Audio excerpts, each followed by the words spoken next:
Hello, everyone. Welcome back to the Read Option, the show where guests pitch us their favorite books in an effort to find your next reading endeavor. I am joined today with my good friend Hannah. Hannah, you haven't been on anything I've done in like what, 2, 3 years? Yeah, I think I did was it top 10 You did Top 10 Tuesday? Tuesday back in the Eons day. ago, which I did win, I have to just say. Congratulations. Thank you. Thank you. Yeah, but it's Furious been a played. while. Yeah. Yep. What book are you going to be pitching today? So I thought long and hard about this. And I'm going to be pitching to you today one of the greatest books that was ever written. And that is the book Meditations by Marcus Aurelius. And have you ever heard this one before? Yes. Not where I thought we were going here. This Okay. is incredible. I would love to talk about this. Well, have you read it before? Now I'm I have curious not, your but reaction. it's been one of those things where like you hear about it, you think about it, but you never crosses my desk. Why is this the book you decided to share? Okay, so honestly, I never used to be a big reader. Like when I was younger, I hated reading so much that, in fact, did you guys ever? We used to do like these. They were called AR tests in school. It was like this reading comprehension test where you go on a computer after you finished a book, take the test, and then get points after that. But I hated reading so much that I would make my really smart friends go on the computer and log in as me, and then take reading tests so I could get all the points.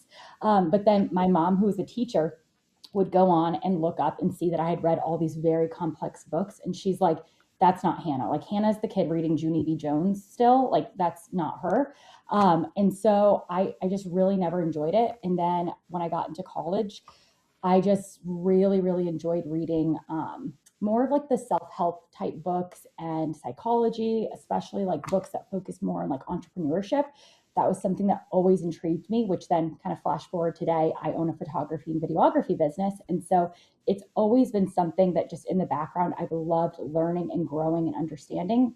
And that kind of grew my love for reading. And then I was recommended this book by my brother actually at the beginning of the year. And I'll kind of share more about the book. But what I found personally is that every single other self help book that I have read or things that I've learned on podcasts, so many of the ideas and themes come from this book. Like everything in life that we hear and learn about, even like Mel Robbins, Let Them, like her ideas and principles really do come from Marcus Aurelius. Yeah. Okay. I love this because again, not the direction I thought we were going.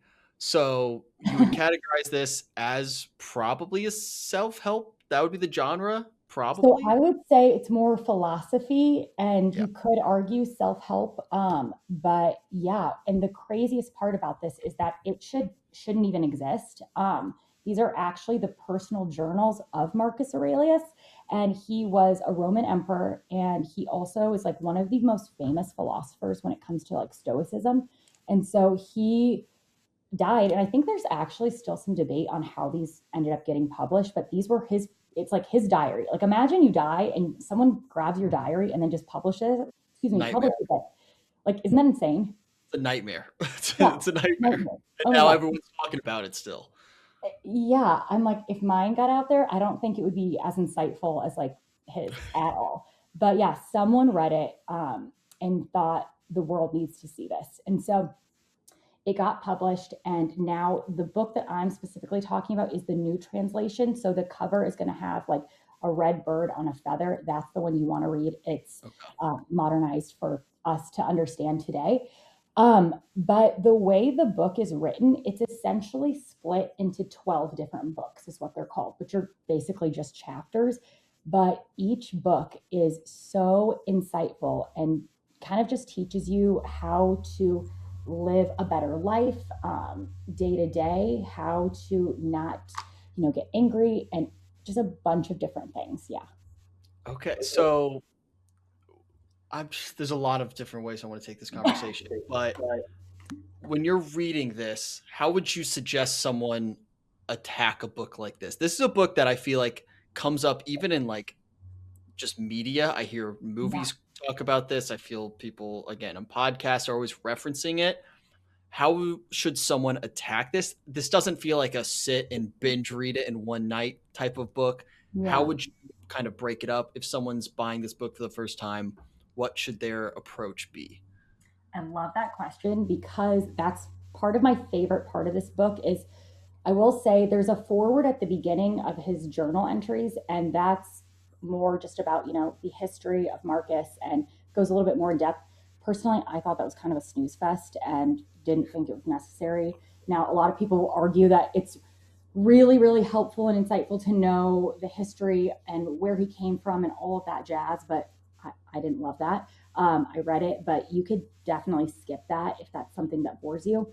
But then the 12 different books, the cool part is, like I said before, this is something that you can reread over and over again, but you don't have to do it in the same order. Like you could read it backwards, forwards, and pick out different parts.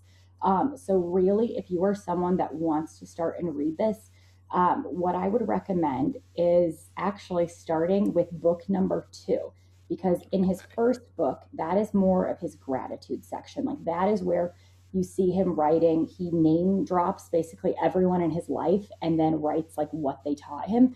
And so it's like not the most important for us to read, but I guess helpful to see like where he got all this information that he then kind of divulges into in the other books. But book 2, I think, is where I would start. And actually, I read everything on my Kindle, and I actually have my Kindle here with me. Are you a Kindle or a real book person? I'm a real book. I want physical copies, but I feel like I'm getting there eventually. Right Mhm. now I like having the hard copy.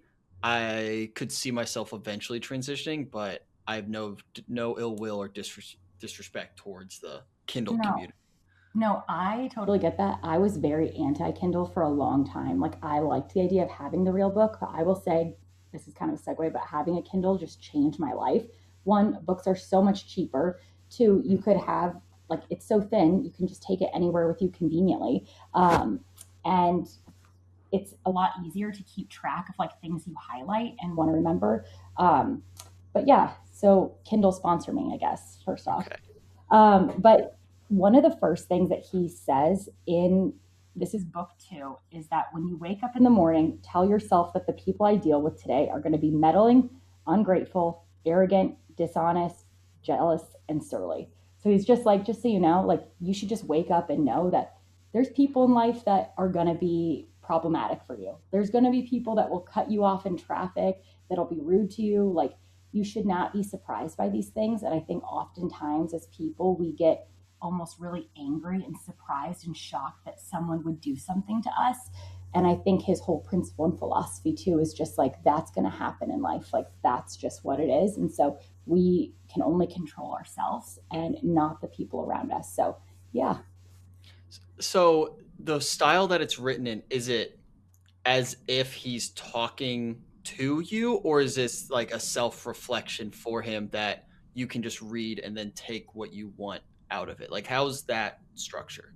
So it's a little bit of both. He definitely, and I don't know if this is just the way they translated it, was for us to it make more sense for us, but it's not as much of like a dear diary. Today this happened and this is what I learned. Like it almost does seem as if he wrote this in the intent for others to read it. It's very digestible in that sense. But again, I'm not sure if that was something that when they made the translation, if they made that effort to make it more digestible for us, if it was a little bit more written in that, person narrative for him. Okay.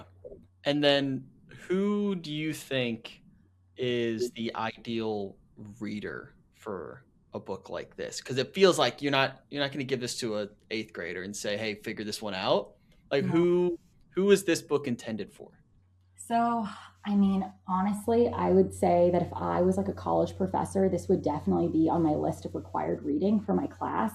I think that this is something that, you know, students, well, selfishly, I think that you should read this at any point in life, but I think it's easier to digest, I would say college level on. Okay.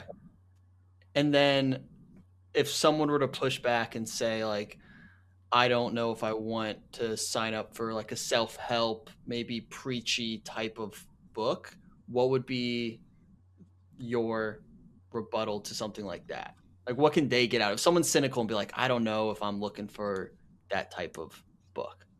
Yeah, I mean, I think that that's so fair. And I think that there's some people just kind of like in this, like there's going to be some people that will read this and take nothing from it.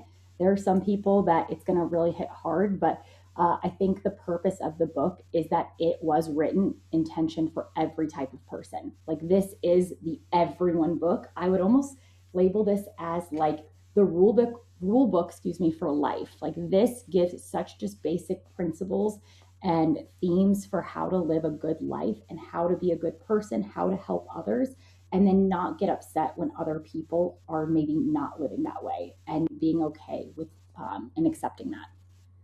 Okay, interesting. I like this because it kind of ties into a conversation I just had about movies, where we're basically arguing the idea of art versus entertainment. Mm-hmm. Where I just watched the Michael movie, I would put that in the entertainment sphere, where it's more you're just there to enjoy this. It feels like the same thing with books, where sometimes there's books you want to read just like I just want to be entertained. I want a fun, maybe love story, crime, thriller, whatever it is. And then there's some books that are more on the art level of I want to sit with this for a little bit. I want to think about this. I want to learn something either about someone else, about something, or about myself. It obviously this one probably fits into that category. I wonder, is this normally your type of so you've read like self-help books before? Is that your go-to? Or are you reading other types? What do you kind of if you're walking to a bookstore, where are you going first, basically? Yeah, I definitely like I'm a sucker. Like I read all of the sucker for like all the self-help books. Like I do love every, like the Think and Grow Rich, the Courage to Be Disliked, like all of those types of books. Like I definitely love. I just love mindset and psychology and just like learning how to be a better person. Which that kind of sounds silly sometimes to say out loud, but I also get to a point where I'm like, okay, I'm sick of this. Like, I need a good fiction book. Like, I've read pretty much all of the Colleen Hoover books, Emily Henry, like all of those. So I really do feel like I have a good mix in fiction and nonfiction. But personally, I feel like specifically with like I think just like owning a business, that's something that is really the center of my life, and I have so many goals and dreams and things that I want to do, so I like to read things that help me get closer to that, if that makes sense. Yeah, 100%. It's like a productive. That's what I always struggled with reading in the first place. Is I always felt like, and again, this sounds pretentious, but like this is a waste of time. Like I'm not gaining anything from this. So that Mm-hmm. I started reading books where I'm like, oh, I'm learning something. I feel like I'm growing here. And then I started to understand more just like the culture of like why like stories are important. That's why I like Yeah. going to the movies, like just engaging with stories with art in that way Mm-hmm. can be beneficial rather than just like a productive mindset. Cause that's something I always struggled with. Like I feel like I needed like go, go, go, be productive with something. Sometimes I'm Mm-hmm. forcing myself to read, like I'm reading Verity right now. This I'm not gonna like learn something about myself reading Verity, You but might. I might. Who knows? I don't know. We'll see. I'm like two chapters in. There's a book like Meditations where I'm like, I could very much learn a lot from this. So I think that's really cool that that's the same job or like subject matter. Like it's the Yeah, same medium that we're engaging in, and it's two totally different things. It's totally. so cool, so cool. And I Um, also Go think ahead. too with that, like even the best mindset books or things like that, they are telling stories. Like before they even give you a lesson or anything, they know how to tell a story with a lesson to give you, something. And even in this book, like sometimes he doesn't even say a lesson. He'll just say like a really profound statement, and you're just like, oh my gosh. Like one of the things he says in the book is like, um, the sun can't do the rain's job, and just leaves you with that and gives you the idea of like we all have different jobs, and like you shouldn't compare yourself to other people because we all do different things, and you shouldn't be striving to be someone else because you are yourself. The sun can't do the rain's job. And so Hell yeah. Like yeah. I love that. Also, like what an asshole for making us do the I work and like just like know. sometimes spell it out for me. I Just know. like something like that. You're like, oh, it's Mhm. so good. And you're like, how did I I not think know. I of know. Yeah, he's a dick. Yeah. that? That's our takeaway. Yeah. Last question for you. we've kind of touched on this a little bit, but is there anything else that this book has? How has this book informed your life? Obviously, you've touched about how it kind of blends with your mindset, with your business, but maybe most recently, when have you found yourself going back to this book? Some small takeaway, whether it's a quote, a specific passage, something that has kind of informed you recently. Oh, I love that. I think, well, what I'll say about that is that, again, every time you read it, or if you read a different book, you gain something else. And for me right now, personally, I've been posting a lot more on social media, and that can be something that is really nerve wracking and stressful. And you think about how others are going to be perceiving what you're posting, or if they comment something. And I think what this book just reiterates and helps is that you really should not be concerned of the thoughts of others. And it goes in depth about how you cannot control that and how it really does not matter. And one of the things, actually, hold on, I wrote this down, but Go there's for it. another quote in here that just makes you think. He said, "Soon you will forget all things, and you will be forgotten by all."